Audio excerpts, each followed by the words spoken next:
Coming up in this episode, is this the most amazing feat of blue radical rodent ring retention we've seen on the show so far? Can a professional boxer beat an adversary at atomizing arcade asteroids? And will our leader of lemmings lose his little lamers by the end of the level? Or will he have a long-lasting legacy for the rest of his life? Welcome to the Games Master Retrospective, where we take a nostalgic nosedive through episodic exploration into the series that showcase the best and worst of gaming's golden era. Let's hear what Dom has to say in his opening monologue for episode 2. Thank you and welcome to Games Master, TV's only show devoted solely to video games. So if the sentence Mario got stomped by a green Koopa paratrooper makes any sense to you, you're tuned to the right church. If it doesn't, and you're one of those people who think Game Boy is a young scout doing bobber jobs, then watch on and erase that ignorance.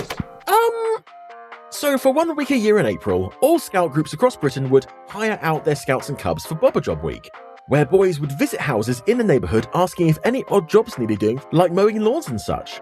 I think that Dominic's comment here is that a Game Boy might be mistaken for a scout who's on the game, which is not something I want to look too closely into, so we're going to add 1 to the dick counter and move very swiftly on.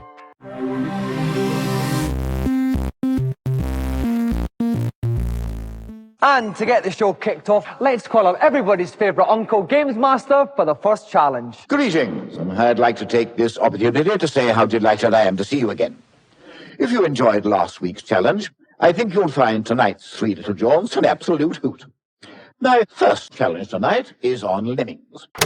Lemmings, released in 1991 and developed by DMA Design, now known as Rockstar North, was a groundbreaking, pun very much intended, puzzle game where players guide mindless green-haired creatures through obstacle-filled levels by assigning roles like Digger, Blocker, and Floater. Its addictive mix of strategy and chaos spawned over a dozen sequels and spin-offs, inspired games like Worms, and became a 90s pop culture phenomenon. It's a cult classic that redefined puzzle gaming, proving that even tiny doomed rodents can leave a giant legacy. The lemming is an exasperating breed of rodent that seems hell-bent on... Oh no!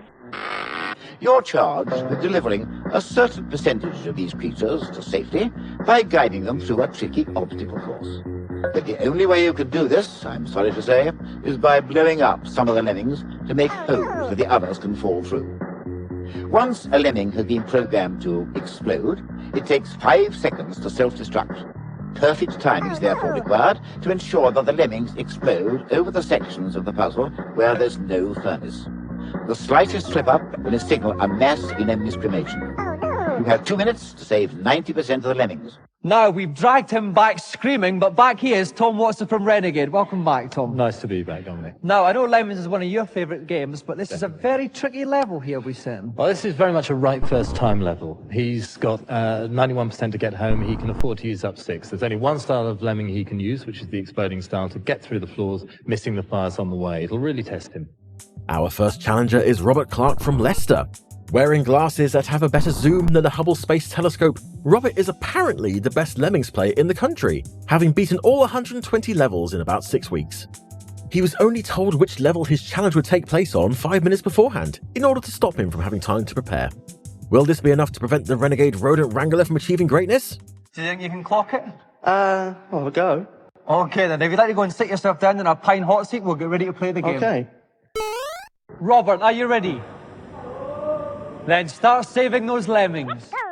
With only 2 minutes on the clock, Robert wastes no time in detonating his little green bombers, but a mistimed explosion very quickly puts his chestnuts in the fire. Oh no! Will he be able to achieve the required 91% to beat this challenge despite this mishap? 75 is go for 91. 80, 81, 82, 4% short. Ooh, bad luck. Missing his goal by a mere 4%, Robert has the questionable distinction of being the first unsuccessful challenger on Games Master. An endearing young fellow by the name of Sonic the Hedgehog. I already spoke about Sonic the Hedgehog in the last episode, so let's talk about this particular level of the game. Green Hill Zone, the opening stage from Sonic the Hedgehog, is Sonic's most iconic locale. Known for its vibrant color palettes and loop-the-loops, it introduced players to Sonic's speed-focused gameplay. Appearing in over 15 games, from sequels to reboots like Sonic Generations, its upbeat catchy soundtrack by Masato Nakamura is just as legendary.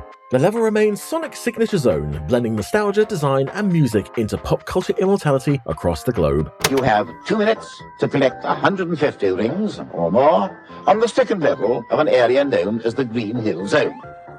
These rings are dotted around a tropical landscape, plagued with all manners of hostile creatures and booby traps, every one of them intent on thwarting young Sonic's progress. And beware, the slightest collision will cause you to lose all your rings, and the challenge will be over.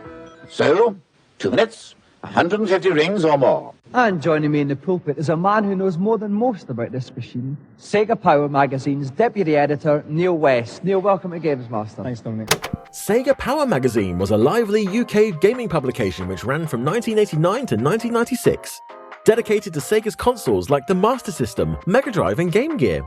Known for its cheeky humour, cheat codes and bold artwork, it championed Sega's 1990s rivalry with Nintendo. Fans loved its irreverent tone, reader polls and competitions. Though defunct, it's fondly remembered as a nostalgic time capsule of Sega's golden era, capturing the energy of the 16-bit console wars. Our next challenger is Alex Very from Stanmore, wearing some sort of frog-branded hoodie. Dominic mentions that originally they set the goal for 150 rings, but Alex asked for 160 because... I want to show everyone that I'm the master. Okay, is our competitor ready? Yep. Then Alex, your 2 minutes begin now. Alex certainly wasn't kidding when he said he was the master. Deftly avoiding badniks and smashing through walls into secret worlds like he knows the level inside and out. And the crowd is behind him every step of the way. Oh, 150, 10 left. Find another 10. 10 rings left, 30 seconds to go. He should do it. Oh my word, now he's going in here looking for some more rings. And there's the 10. And it's got 160. He's got to get out in 25 seconds. He's out, he's done it!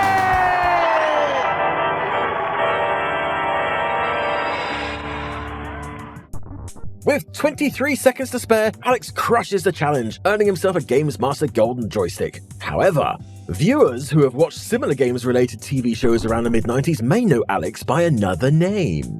Big Boy Barry was a character played by Alex Very on Sky One's Games World, another of Jane Hewland's creations, which was a more competition-focused show where contestants battled against videators for prizes. Big Boy Barry was a fan-favourite videator, hosting solo segments such as Barry's Joypad and Barry TV. The character also had a sidekick by the name of Leslie Luncheonmeat, played by David Walliams in his very first role. This Games World sounds interesting. Maybe someone should do a retrospective on it someday. And now, while Alex gets to grips with his humongous possession, we're all going to take a look at this week's reviews.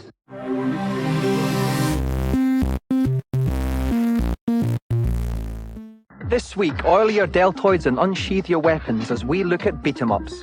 First up, on the Amiga, the Bruce Lees of the future give a hearty ki-yi in First Samurai. It looks very Chinese takeaway, lots of lotus trees and bamboo furniture.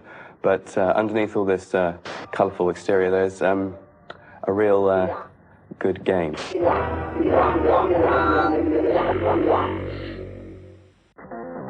Next, also on the Amiga, we enter the murky underworld of Pit Fighter. 3 butch contestants trade below-the-belt action in an orgy of unrestrained violence. Pit Fighter's less of a beat-em-up, more of a sort of kick the living crap out of everybody up. It's boring, you don't have that many moves. The computer tends to decide what you're going to do next. Now, I wasn't planning on doing pauses for the review section, but the score for this is so low that it needs to be talked about. Pit Fighter was a cult arcade brawler that pioneered digitized sprites with real actors before Mortal Kombat, topping replay charts and earning a 90% review from Jazza Rignall of Computer and Video Games magazine. But 1991 home ports flopped. Sluggish controls, repetitive combat, and only one special move paled in comparison to Street Fighter II's 1991 Revolution. A fleeting arcade star, it's now infamous as one of the worst fighting games ever made for consoles. Finally, pulsating pixels of monochrome muscle on the Game Boy with Double Dragon 2. Cute, safe, nice, cool. You walk along and you smack people in the teeth and that's about it. And that's quite good fun as it turns out.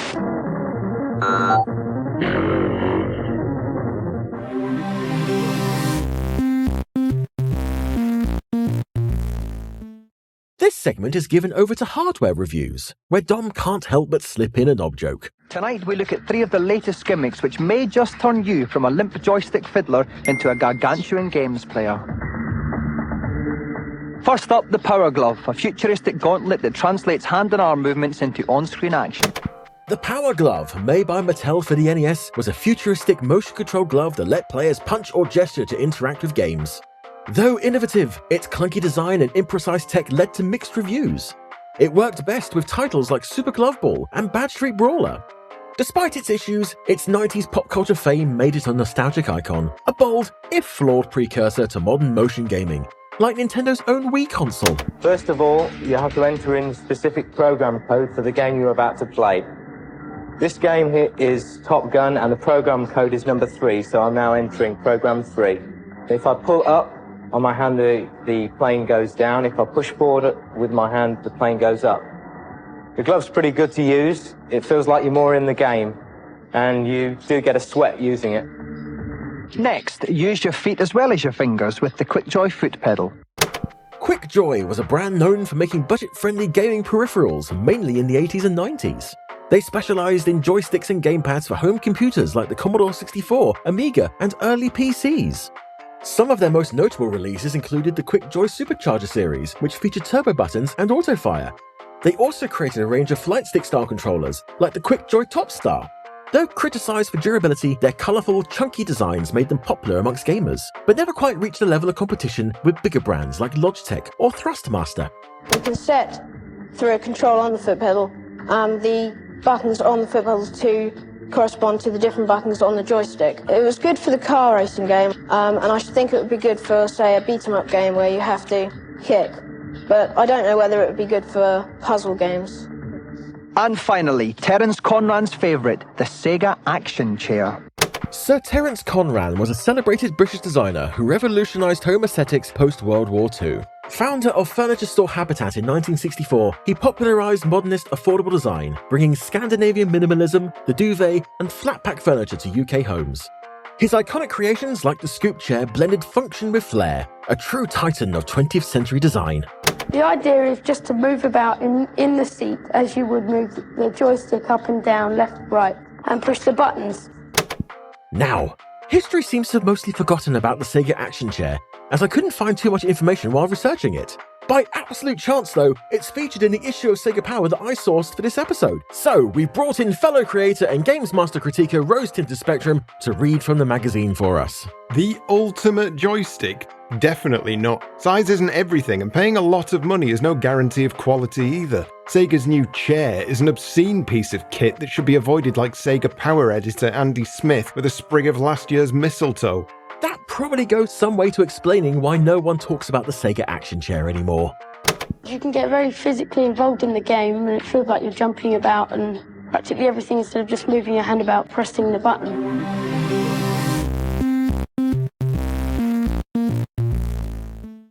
Back so soon? Well, after the whimsical antics of Sonic the Hedgehog, I thought it was about time we tested your physical might. The second challenge is on Sonic Blastman. Sonic Blastman was a punch-heavy arcade game by Taito where players smashed a pressure-sensitive pad as a superhero to stop villains, giant crabs, and celestial bodies. Known for its bulky cabinet and over-the-top action, it spawned a side-scrolling beat-em-up SNES spin-off of the same name, as well as a sequel. Though criticized for its potentially injury-inducing gameplay, its novelty as a stress-relief arcade relic makes it a goofy, muscle-flexing time capsule of 90s arcade excess. A megalithic meteorite is careering toward the Earth. You have 3 punches to destroy it and save the planet, a truly Herculean task. The person who records the highest score is the winner. So, roll up your sleeves, and remember that the fate of mankind is at the mercy of your fists. To find the perfect competitors for this unique challenge, we scoured the arcades and gyms nationwide and came up with a perfect competition. British Sonic Blastman champion Paul Turner against one of the most fearsome punches in world boxing, former British heavyweight champion Gary Mason. Gary Mason was a British heavyweight boxer who dominated the ring during the late 1980s and early 90s, going 35-0 before his first loss. He held the British heavyweight title with a powerful, aggressive style until 1991 when he suffered his only defeat at the hands of Lennox Lewis. Tragically, in 2011, Mason was killed in a cycling accident in South London. He was only 48 years old. Remembered for his heart and humility, he remains a respected yet underrated figure in boxing history. Now, Gary, if I could start with you, Paul is a legend in the arcades, both as a brilliant player and a tough street fighter. How are you going to cope against him? Well, for years, everybody's been hearing about Mike Tyson, but nobody knows about Paul, but I have. So I'm prepared for him. Okay, Paul, Gary's record is very impressive. 36 fights, 35 wins, 32 of which have been knockouts. You must be trembling. Not really. He might be champ in the ring, but he's not champ in the arcade. I'm the champ. And joining me in the pulpit to keep me out of harm's way tonight is Tim Boone from Computer and Video Games Magazine. Welcome, Tim. Hello, Dominic. Okay, so who's your favourite then? Well, I've seen Paul in training and he's looking very good indeed. However, you have to be a fool to bet against Gary Mason, so that's who my money is on. Well, call me a fool, but I'm going to put my money on Paul, Tim. You're on. Okay, so 3 punches to destroy the meteorite. Whoever has the most tonnage at the end of the 3 punches wins the fight. Paul, will you take your first punch? We met Tim Boone last time, so there's no need to reintroduce him here. Paul is up first and gives it his all, winding up and punching for all he's worth. Will it be enough to defeat the former British heavyweight champion? Didn't destroy the meteorite, but still, very powerful total tonnage. Very powerful. Paul needn't be too down about that. Not at all. This is, in fact, the game at its highest setting. Okay, Gary, if you'd like to step up and take your 3 punches. Gary squares up and gives it the old 1-2 jab before delivering a knockout punch. He doesn't destroy the asteroid, but is it enough to defeat Paul? Paul beats Gary by 1 point. This is clearly an episode of Close Calls. Dom asks Paul if he'd meet Gary in the ring, and Paul wisely responds that he'd rather meet him in the arcade instead. And what have you got to say to that, Gary? Well, I'll be scouring all the arcades during my lunch hour looking for Paul Turner. Okay, we'll look forward to the rematch. Meanwhile, Paul, you have won the prize that every fighter dreams of, our special golden Games Master joystick. We get a comment from Dominic that I think is intended to be an innuendo, but researching it has produced nothing of note. However, this is Dom we're talking about, so that's getting marked off regardless. And now, while I show Gary an alley shuffle or two in the car park, let's find out the latest tips and cheats Games Master has for us in his consultation zone.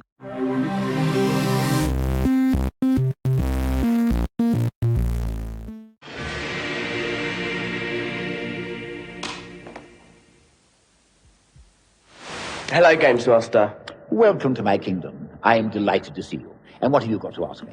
After hours of playing on level 3 of Strider, I cannot get past the closing wall section without hearing you getting squashed. Can you help me? See, this is what happens when you take styling tips from Guile. Strider, released for the Sega Mega Drive in 1990, was a port of Capcom's 1989 arcade hit, starring Hiryu, a plasma sword-wielding cyber ninja slashing his way through a dystopian future. Known for breakneck action, fluid animations, and sprawling levels, it spawned sequels like Strider 2 in 1999 on the PlayStation, and a 2014 reboot. A persistent fan favorite, its blend of acrobatic combat and sci-fi flair influenced later action games, cementing its legacy as a trailblazer of 16-bit style and kinetic gameplay. Indeed I can, young man. Now listen. Instead of trying to climb up one side of the wall, you should jump from side to side. You will find that your upward progress accelerates, and you should have no trouble reaching the summit before the walls meet. Cheers, mate. Bye. Next, please. Hello, Games Master. Hello, and nice to see you. Now, what can I do for you? I heard in Super Mario Bros. 3 there's a secret whistle in the first world, which enables you to warp into a later level. I don't know where it is. Do you have any idea? We spoke about Super Mario Bros. 3 in the first episode, so let's focus on this particular feature. Warp whistles let you skip between worlds via a warp map with 3 paths. Using one in World 1 sends you to the top path, Worlds 2 to 6 to the middle, and Worlds 7 to 8 or the warp zone itself to drop you to the bottom. With 3 whistles hidden, 2 in World 1 and 1 in World 2, players can chain 2 whistles from World 1 to warp straight to World 8, a speedrunner staple for bypassing the majority of the game. Do I know where it is? Oh, the audacity of you. Of course I do. The whistle is on level 3 of the first world. But bear with me, because finding it is a little complicated. You will need to jump on top of the 5th block of the level, a white one, then squat for 5 seconds. You will then fall behind the background scenery. Once there, go to the end of the stage, and you will enter a house where the first whistle is kept. Thanks a lot. Next up, please, and hurry along there. Hello, Games Master. In Robocop, how do I kill the 2 people at the end of level 2? Robocop on the NES was released in 1988, 1 year after the ultraviolet action movie it's based on. The game is a side-scrolling shooter where players battle crime in dystopian Detroit while controlling the titular cyborg cop. Players fight thugs and bosses while shooting their way through levels with the iconic Auto 9 pistol. Though it was toned down for Nintendo's family-friendly console, Its digitized sprites and movie stills captured the film's gritty vibe. A perfect example of the odd trend in the 80s and 90s of creating video game adaptations of non-child-friendly franchises. The title holds up with its challenging gameplay and sound design. Good question. Good question indeed. Actually, contrary to popular belief, you don't have to kill both of these men, as one of them is actually the mayor being held hostage. You need to select the machine gun, and then, whenever the mayor in front ducks down, shoot the man behind. If you shoot him 3 times, he'll release the mayor and come charging towards you. When this happens, punch him, and he will eventually die. Right, thanks. Not at all. And I think that's enough goodies for this little session, though I must admit I do rather enjoy my role as agony uncle. Make sure you tune in for our next rendezvous. Well, it's smoking jacket and steaming jasmine time. We'll see you in 7 days for another Games Master. Good night. And that's a knockout for our second episode. I'd like to say a massive thank you to Rose Tinted Spectrum for lending us his vocal talents. If you haven't checked out his Games Master series yet, make sure you do. I hope you're all enjoying our series so far. Is this bringing back memories of your childhood? Or is this the first time you're hearing about it? Also, do you know what an alley shuffle is? Let us know in the comments below. If you've enjoyed this episode, please give it a like. And if you want to follow along with the rest of the deep dive into Games Master, hit the subscribe button. And as always, remember, don't be a dick.